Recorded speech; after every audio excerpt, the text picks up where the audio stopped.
Yes, my goodness, round of applause for Echo.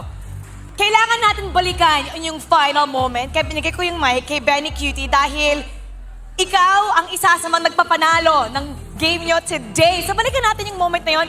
Whose call was it? Anong nangyayari sa comms? Gano'ng kaingay? Ano po, ang nangyari po kasi nung na-all-mega na po namin yung creeps. So alam po namin na advantage yung wave namin. So ginamit na namin na advantage yun na tapusin na lang na wag na mag-lord. Ayun. And you're really happy right now, right? Okay, kanina kasi tumatalon siya ngayon. Mas kalma na siya ngayon.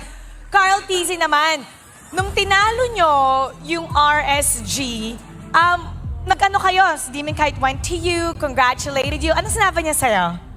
Congrats lang po tsaka good luck. Congrats and good luck. Very nice. Now, paano nagbago yung preparation nyo kontra sa RSG this time around sa playoffs? Nung 2-week break, paano nyo sila pinaghandaan? Kasi parang may konting gigil kayo kanina eh.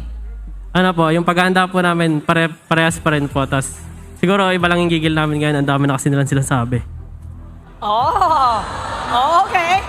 We're gonna stop it at that. Alright, now ito naman, Yawi!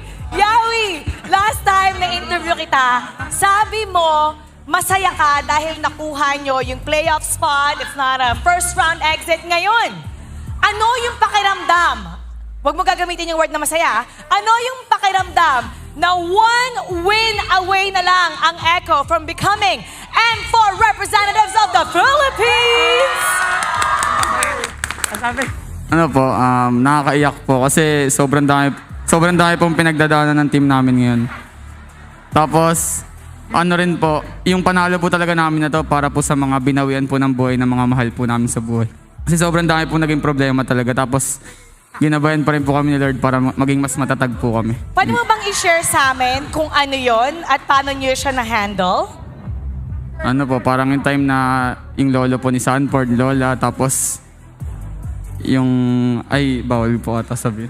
Tito niya rin po, tapos may isa pa po eh, sa part ng management na binawian rin po ng buhay. Tapos yun po, kaya naging motivation po talaga namin panalo to.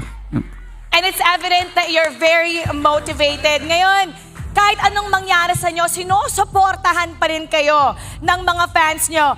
Gusto nyo bang magbigay ng ibang words sa kanila para naman makakuha sila ng mas malakas na cheer para sa inyo? Yung message for the fans?